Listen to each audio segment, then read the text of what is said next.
sum of volume of two components taken for mixing delta V mix equals to 0. Delta V mix equals to 0. अब इधर ध्यान दे जरा, यहाँ पर एक बात लिख, बाद में देखो जो देखना है। मैं पहले तुमको कल सेकेंड वाले पॉइंट का बता रहा हूँ, ध्यान से देखो। मान लो मैंने इसके अंदर एक एलिमेंट रखा है, एक सोल्यूशन लिया है जिसके अंदर AA का बॉन्ड है, और यहाँ पे एक सोल्यूशन लिया है जिसके अंदर BB का बॉन्ड, और इन दोनों को कंबाइन किया तो अब जो बॉन्ड बनेगा वो किसका बनेगा, AB का। ऐसा मान के चलते हैं कि AA के बीच के बॉन्ड को तोड़ने के लिए मुझे 5 किलो जूल पर मोल की एनर्जी लग रही है, कितनी, 5 किलो जूल पर। और ऐसा मान के चलो कि इसका बॉन्ड ब्रेक करने के लिए भी मुझे कितनी जूल की एनर्जी लग रही है, 5 किलो जूल पर मोल। AA को ब्रेक करने के लिए 5 किलो जूल पर मोल, और BB को ब्रेक करने के लिए भी 5 किलो जूल। तो मुझे बता, अगर ये रिएक्शन लिखना चाहे तो कैसे लिखेगी, AA plus BB give you what, 2 moles of AB। अगर इसके लिए 5 किलो जूल, इसके लिए 5 किलो जूल, तो इसके लिए भी 5 किलो जूल लगेगी। अरे आया ना, लेकिन क्योंकि यहाँ पे 2 से मल्टीप्लाई करना पड़ेगा तो ये टोटल किलो जूल कितनी लगेगी, 10, और इन दोनों का सम भी कितना आएगा, 10। इसका मतलब है कि जब हम डेल्टा H की वैल्यू निकालेंगे, डेल्टा H मिक्स, वो हमेशा हमको कितना मिलने वाला है, 0 मिलने वाला है। ये सेकेंड चाबी लाया, वही बताया था, कितनी रेलियाँ निकली रास्ते में, रुका दे रहे। क्या बोल रहा है, रेलियाँ निकली थी ना, फिर 10 मिनट रुका दे रहे।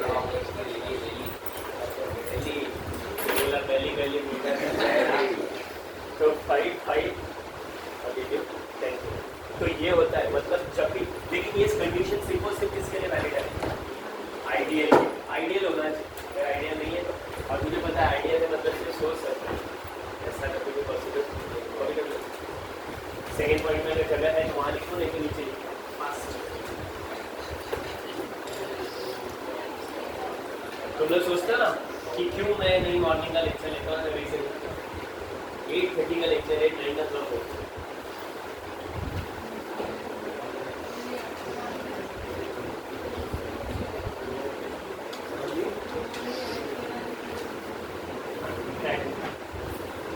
क्योंकि मेरा 7 मिनट का लेक्चर रहता है, 7:30 का क्लास।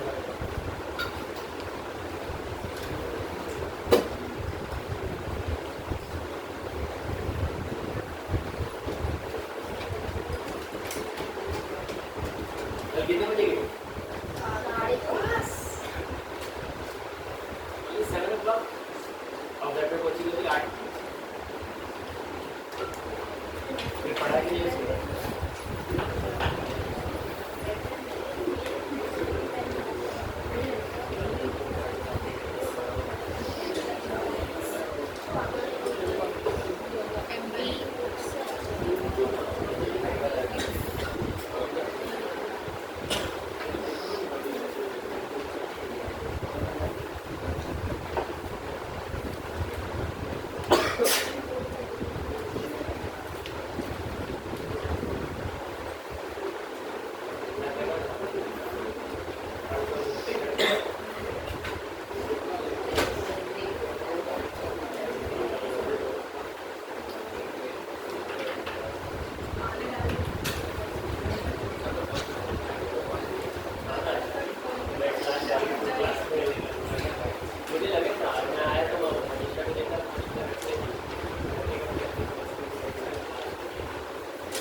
पे मैंने दूसरा लिया, ये भी कितना है 5 ml सोल्यूशन।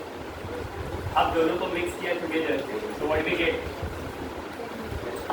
कितना हो जाएगा 10 ml सोल्यूशन।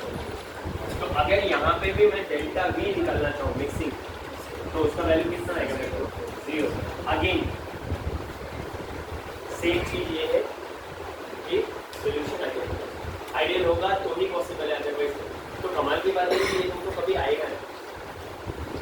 प्रैक्टिकली प्रूव कर देंगे, थ्योरेटिकली कुछ नहीं।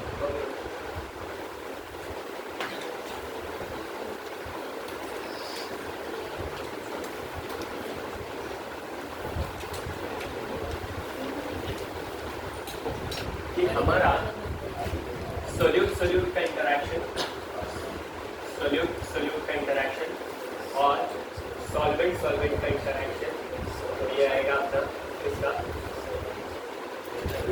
Solute and solvent interaction. इसके लिए और इसके लिए जो एनर्जी लगेगी वो ऑलमोस्ट सबके लिए क्या होगी, सेम होगी। तो हम लोग आसानी से डिस्कस करते हैं। जैसे मान लें इसके लिए मेरे को मान लें 5 किलो जूल पर मोल की एनर्जी, और मान लें इसके लिए मुझे 10 किलो जूल पर मोल की एनर्जी। तो अब देख, इसके लिए 5, इसके लिए 10, तो डेफिनेटली इसके लिए कितनी लगेगी, 15 लगेगी। तब जब हम डेल्टा एच मिक्स निकालेंगे तो 0 आएगी। तो इसका मतलब हम आसानी से बता सकते हैं कि इसके लिए ये कौन सा इंटरेक्शन है, इसके लिए ये कौन सा इंटरेक्शन है। अच्छा, ये तो कंफर्म है कि हमेशा सोल्यूट सॉल्वेंट इंटरेक्शन के लिए जो एनर्जी लगेगी वो हमेशा ज़्यादा होगी एज कम्पेयर टू सॉल्वेंट और फिर उसके बाद सोल्यूट। अरे बात समझ, ये हमेशा ये ऑर्डर कहीं पे लिखे हमेशा solute solvent interaction is more than solvent solvent and then solute. आलू रबर में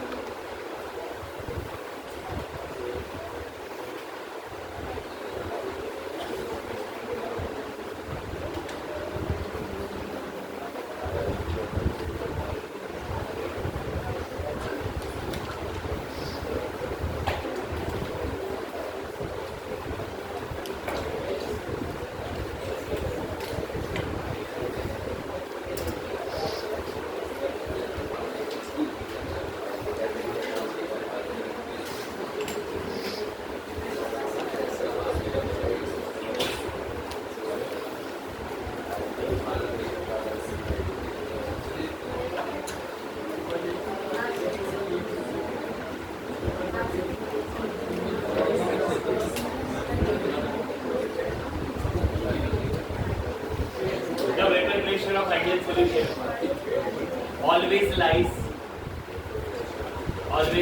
the vapor pressure of ideal solution is always lies between vapor pressure of pure compound.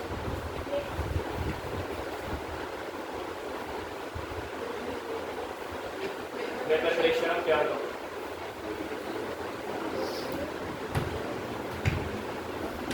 The vapor pressure of ideal solution always lies between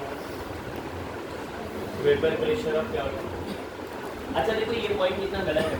हम सबको पता है कि किसी भी solution का वेपर प्रेशर प्योर कंपोनेंट के वेपर प्रेशर से हमेशा कम होता है। अरे भाई ना, प्योर का वेपर प्रेशर हमेशा ज़्यादा था, कल ही पड़ा था ना, होमोजीनियस हेटेरोजीनियस। तो इसका मतलब है कि जो भी वैल्यू होगी वो मैक्स टू मैक्स जाएगी, तो कहाँ तक जाएगी, प्योर कंपोनेंट, उससे ज़्यादा नहीं। एग्जाम्पल लिखो, 7-8 एग्जाम्पल है, उसमें से कोई भी एक आ सकता है MCQs में। It is very important for your MCQs. Board, NEET, JEE, whatever. Para, benzene plus toluene. Benzene plus toluene.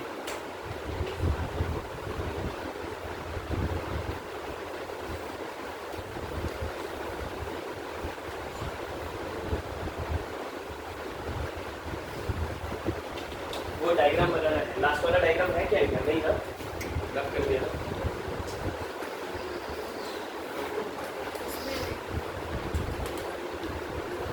याद है डायग्राम कैसे बना रहे हैं?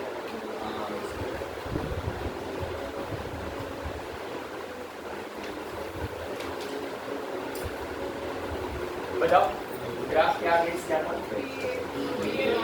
पार्शियल प्रेशर अगेंस्ट मोल प्रेशर।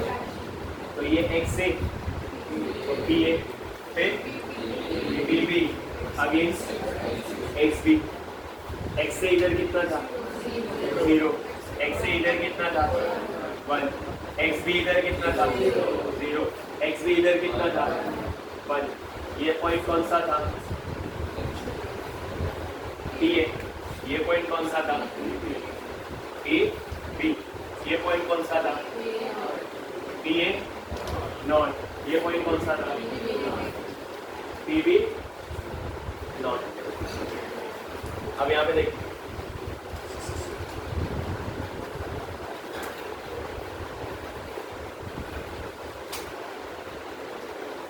और ये हमारा कौन सा प्रेशर मिलता है?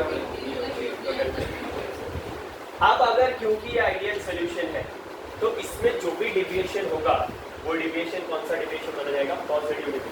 अब पॉजिटिव डिविएशन का मतलब क्या है जरा ध्यान से, ये मेरा जो लाइन दिख रहा है देखो, ये वाला यहाँ से लेके यहाँ तक, अगर यही ग्राफ मैं आइडियल सोल्यूशन के लिए स्पेशली बनाऊं तो वो ग्राफ की लाइन ऐसी नहीं आएगी, वो थोड़ी सी इंक्लाइन कुछ इस तरीके से। अगर इसी के लिए बनाऊं तो ये कैसे आएगी? कुछ इस तरीके से इंक्लाइन। तो मेरा जो टोटल पार्शियल प्रेशर आएगा वो थोड़ा सा इस टाइप के ग्राफ को, क्योंकि हमारे एक्चुअल सोल्यूशन का जो ग्राफ था उससे ये अबाउट फेज से जा रहा है, इसीलिए हम लोग इसको कौन सा डिविएशन बोलते हैं? Positive deviation of which law? Rawls law for what? For ideal solution. अगर इसी को तू ऐसे बनाएंगे कि ये ग्राफ नीचे की तरफ से जाएगा तो वो मेरा negative deviation of Rawls law होगा फॉर आइडियल सोल्यूशन। आगे बस। अच्छा, अभी मैंने तेरे को एक एग्जांपल दिया, जरा ध्यान से। क्या दिया मैंने? Benzene plus टाउलिन। अब मैं तेरे को बताता हूँ, बेंजीन और टाउलिन को हम कभी मिक्स ही नहीं कर सकते, ये पॉसिबल ही नहीं। लेकिन अगर तू मिक्स कर पा रही है तो वो एक ऐसा सोल्यूशन बन जाता है आइडियल सोल्यूशन, जिसके लिए ग्राफिकल रिप्रेजेंटेशन हमारा ऐसा है। लेकिन ऐसा होगा नहीं, क्योंकि जैसे तू बेंजीन के अंदर एक ड्रॉप भी टॉलिन डालेगी तो तुझे ऐसा आग निकलता होगा, मतलब वो उस ऑन द स्पॉट क्या हो जाता है? निकल जाता है। आग लगना मतलब क्या? वो इतना ज़्यादा वोलेटाइलिटी नेचर का होता है कि जैसे वो बेंजीन के सरफेस के कॉन्टैक्ट में आएगा वहाँ पे ब्लास्ट नहीं होता है, वो आग नहीं निकलता हुआ देखता है। आपने देखा रहेगा ना कभी वो